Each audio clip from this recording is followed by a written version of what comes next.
존경하는 송대성 회장님께서 저한테 시간을 많이 주셔서 감사하며, 저는 30여 년간 국정원 대공수사국에서 근무하였습니다.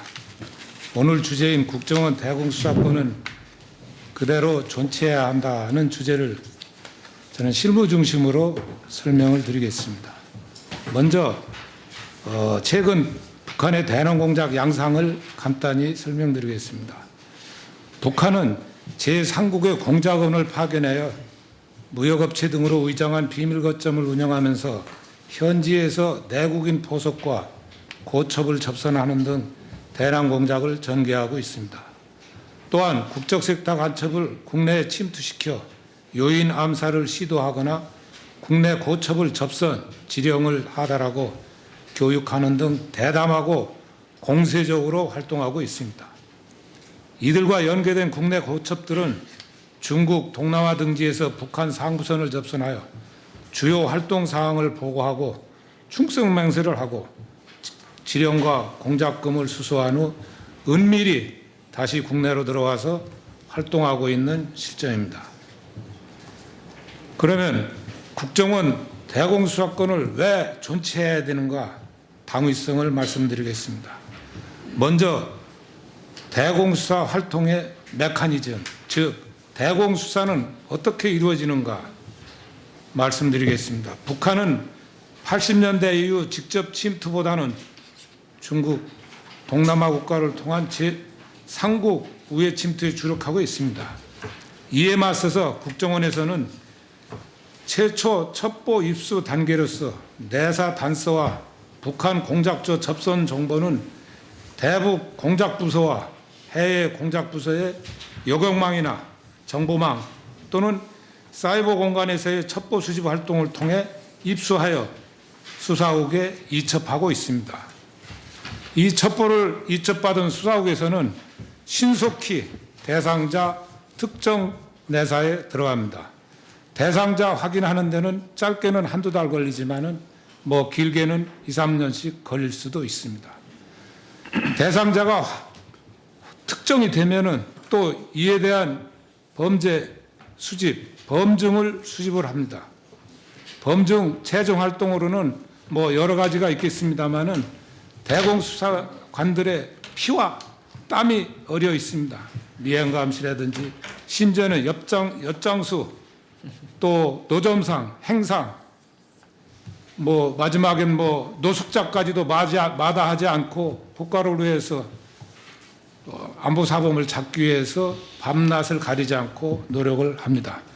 이렇게 수집된 범죄 증거가 신병 확보에 충분하다고 생각할 때 체포영장과 함께 압수수색 영장을 발부받아서 신병 확보와 동시에 증거물 압수를 합니다. 압수한 증거물이 요즘 PC나 USB, 스마트폰 등 첨단 과학장비, 이게 2중, 3중으로 암호 장치가 되어 있습니다. 이거 수사국에서 푸는 거 아닙니다. 우리 국정원 내에 고도의 기술을 가지고 있는 과학정보 파트에서 이걸 암호를 해독해서 그 증거물을 분석합니다. 그렇게 해독 분석한 증거물을 근거로 우리 수사국에서는 피의자가 제 이름도 밝히지 않고 일체 묵비권 행사를 하는 등 신문투쟁을 하는 피의자를 대상으로 수사를 진행합니다.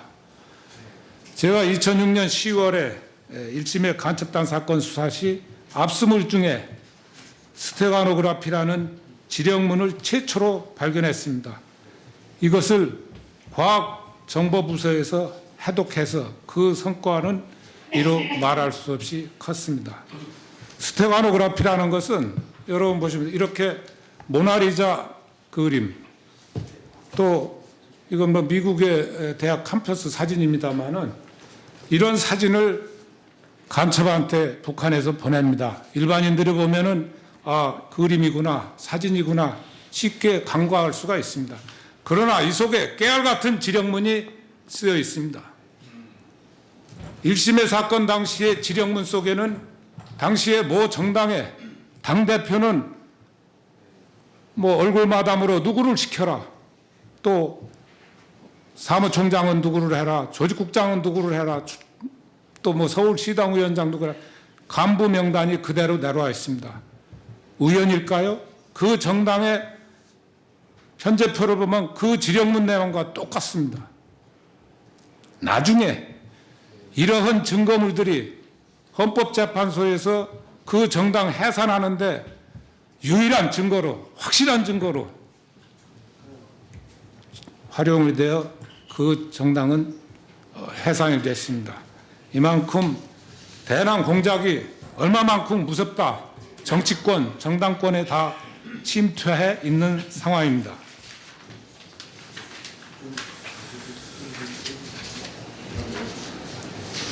결론적으로 현재 대공수사 시스템은 해외 정보와 대북 여경 정보, 사이버 정보, 과학 정보 등 삼위일체 지원하에 전문 수사 역량이 유기적으로 결합하여 수행하는 체계입니다. 만약에 최근에 불거진 국정법 개정안대로 수사국에서 내사만 하고 대상자를 수사 단계에서 경찰에 이첩할 경우에 해외 대북 정보망을 운영하는 부서에서 출처 보호를 해 수사 시 경찰에 이첩할 것이 뻔히 알면서 입수한 첩보를 수사국에 통보하리라고 믿는 사람은 한 사람도 없을 것입니다. 해외 부서의 생명은 정보망이나 여경망을 운영하는 것입니다. 정보망, 여경망을 보호 노출이 되면은 그 조직은 깨지고 마는 것입니다. 또한 고도의 비밀을 요구하는 간첩 수사에서 수사 첩보 이첩 단계 또는 체포영장 청구 과정에서 보안이 누설될 것은 매우 큽니다. 현재 수사국 내에서도 아까 위원장님도 말씀하셨듯이 서로 과단위로, 처단위로, 단단위로 철저히 차단의 원칙에 의해서 수사를 하고 있는데 기관에서 기관으로 첩보를 이첩을 한다? 뭐 요즘 시쳇말로 속아 웃을 일입니다.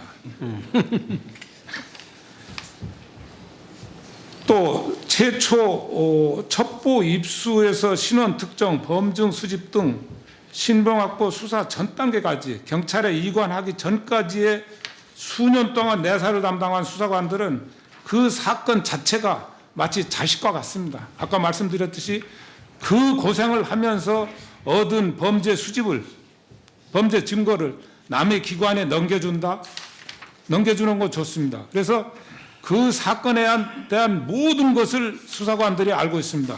그것을 생판 아무것도 전혀 모르는 경찰 수사 인력이 와서 인수해가지고 수사를 한다? 뭘 알고 뭘 어떻게 수사를 하겠다는 겁니까? 국정원 수사관들은 머릿속에 그 사람의 심지어는 동정 멀리 가서 뭐 얼굴 표정만 봐도 저 사람 뭐 어떻다는 것까지 다 입수하고 있는 판인데 아무것도 모르는 경찰 수사관이 이거를 간첩 수사를 한다는 것은 이것을 기한한 법은 악법이 아니라고 할 수 없습니다. 그야말로 한심한 법안입니다. 일부에서는 현재 국정원에서 마약 사범이나 산업 기술 유출 관련 첩보를 수집, 검경에 이첩하여 성과를 거두지 않느냐 하며 반문하는 사람도 있습니다. 이는 세계 최악의 간첩 공작을 전개하고 있는 북한의 공작기관이 직접 배후에서 조정하는 간첩 활동을 단순한 마약 사범이나 기술 유출 사범과 단순 비교하는 것은 어불성설이라고 할 수 있습니다. 따라서 다시 한번 강조합니다. 국정원 대공수사권 문제는 수사 기능과 해외, 대북, 사이버, 과학정보 기능의 원활한 협업 체제를 갖춘 국정원에 존치해야 마땅합니다. 다음은 수사권 이권은 대공수사 시스템 붕괴와 역량을 낭비합니다. 국정원만이 특화된 대공수사 전문성을 보유하고 있습니다. 대공수사는 특수훈련과 신분 세탁 등 치밀한 준비를 하고 잠입한 간첩을 검거하는 것으로 장기간에 걸친 정보 수집, 감청, 정보원 포섭, 미행, 암호 해독 등 일반 범죄 수사와는 차원이 다른 전문성과 보안성을 요구합니다. 하지만 경찰은 공개 수사기관으로 주로 범죄 발생 후에 범인 검거와 같은 사후 처리를 담당하는 시스템으로 사전 첩보 입수와 이에 따른 은밀한 추적 활동에 필요한 대공수사를 효율적으로 수행하기에는 부적합합니다. 또한 민생 치안을 주된 업무로 하고 있는 업무 영역이 광범위할 뿐만 아니라 조직 내 인사교류도 수시로 이루어져 장기간 내사와 공작이 필수적인 대공수사 활동의 전문성 확보에 부족함입니다. 반면에 국정원 대공수사관은 입사 후 퇴직할 때까지 대공수사 업무만을 지속적으로 담당 전문성과 노하우를 보유하고 있습니다. 더욱이 최근 간첩이 북한과 해외와 국내로 오가며 은밀하게 활동하고 있어 북한을 포함한 해외 정보 수집 능력이 필수적이나 경찰은 이에 필요한 해외 네트워크와 대북 정보망이 없는 상태로 단서 포착이 불가능합니다. 또한 조직 신설 이관 시 대공 인프라 구축에 상당한 비용과 시간이 소요됩니다.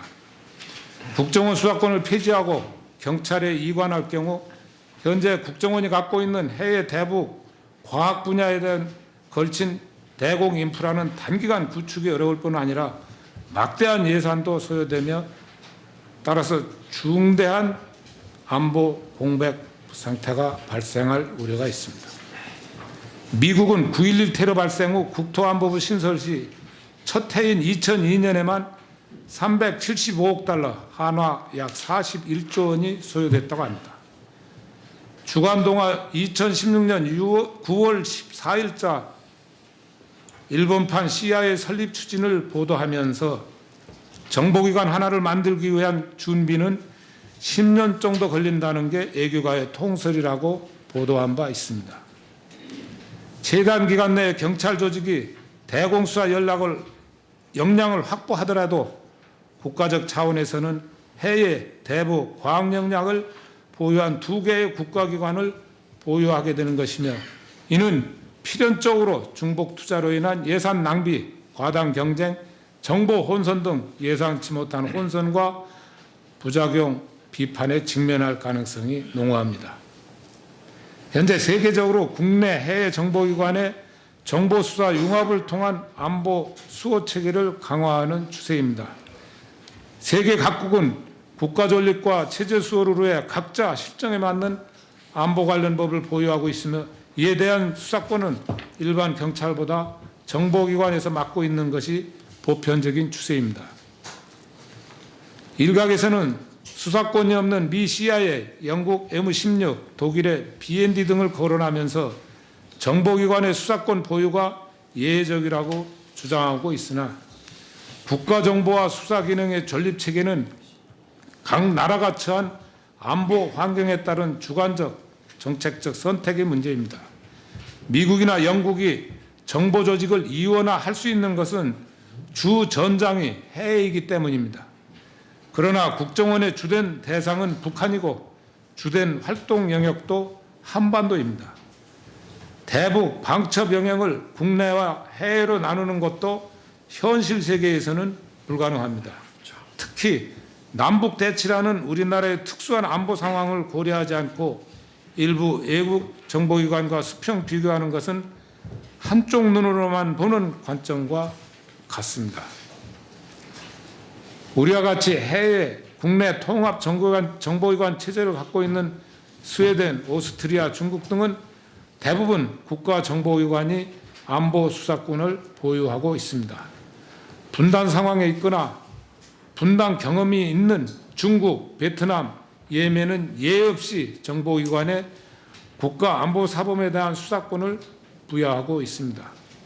주목할 것은 최근 해외 각국이 테러나 대규모 재난과 같은 각종 안보 위협에 대한 철저한 대응을 위해 국내와 해외의 경계를 허물고 있을 뿐만 아니라 정보 수사의 기능적, 조직적 융합을 강조하고 있는 추세입니다.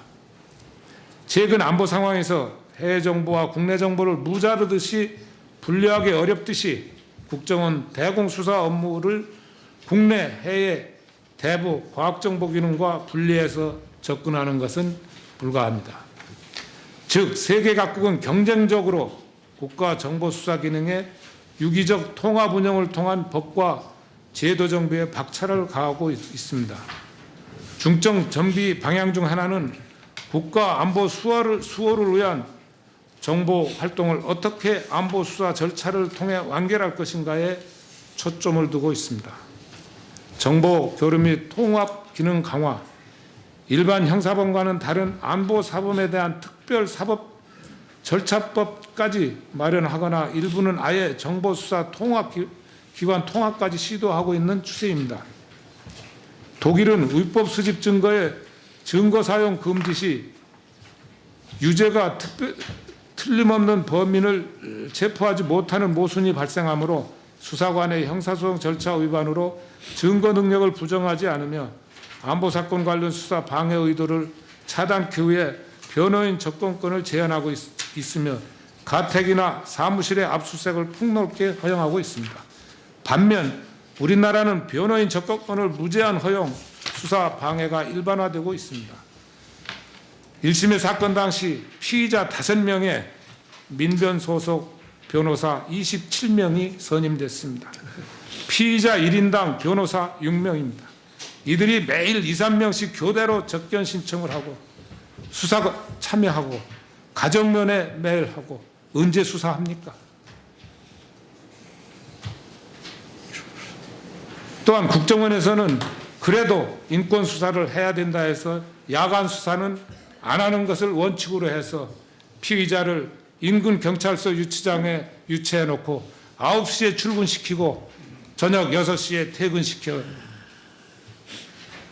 또 식사 및 간식도 제공하고 변호인 접견 무제한으로 하고 가족면회 매일 1회씩 시키고 더더구나 피의자는 묵비권을 행사하고 이렇게 수사하기가 어렵습니다. 뿐만 아니고 현행 안보사범 수사의 문제점은 우리나라 형사소송법의 피의자 접견권을 무제한으로 인정하기 때문에 접견권이나 신문 참여권을 악용해가지고 증거인멸이나 묵비 행사 등을 사주하고 신문 투쟁을 교사하고 과잉 수사라고 주장하면서 수사 방해 목적으로 준항고를 수시로 제기합니다.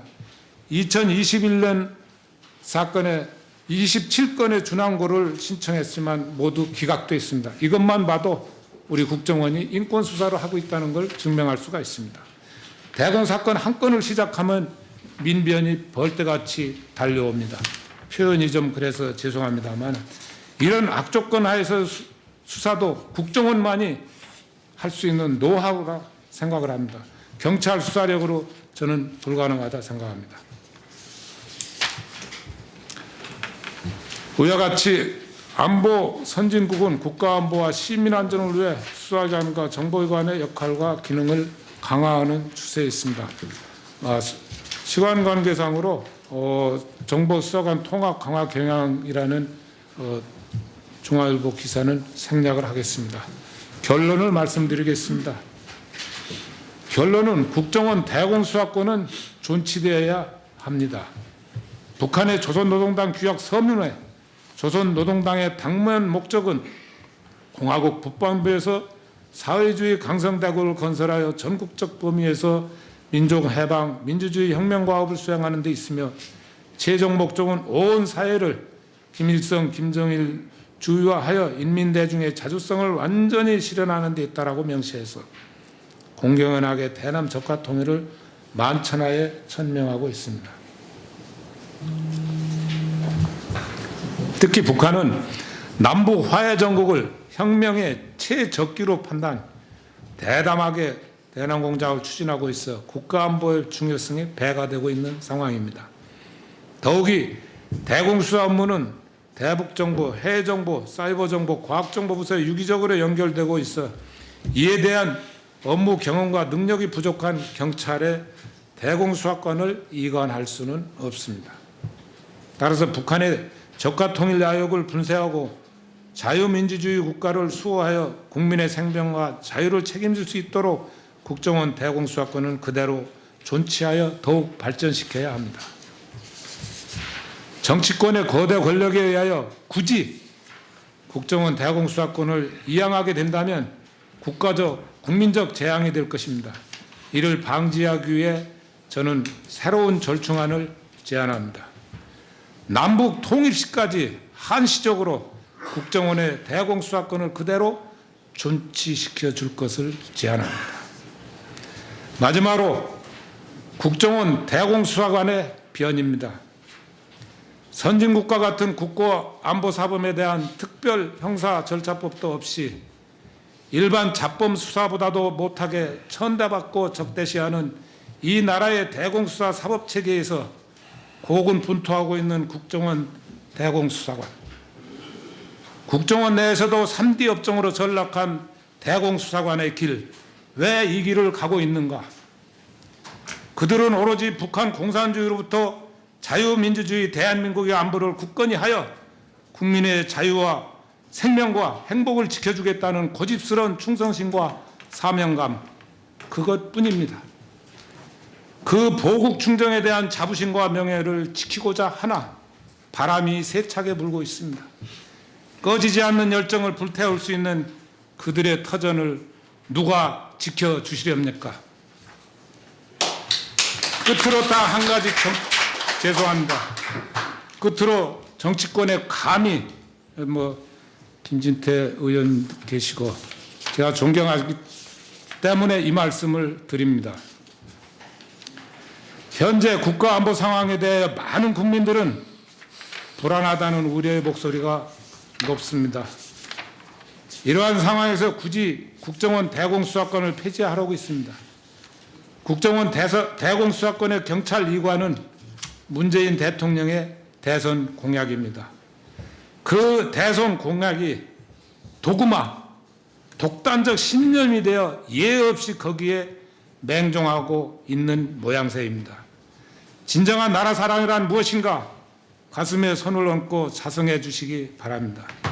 자랑스러운 대한민국의 자유민주주의 대한민국을 후손에게 물려줘야겠다는 우국충정의 심정으로 국정원 대공수사권을 존치시켜 북한의 적화 통일 야욕을 분쇄하고 조국을 지켜주시기 바랍니다. 그 길만이 먼 훗날 후손들로부터 역사의 영웅으로 평가받을 것입니다. 현명한 판단을 기대합니다. 감사합니다.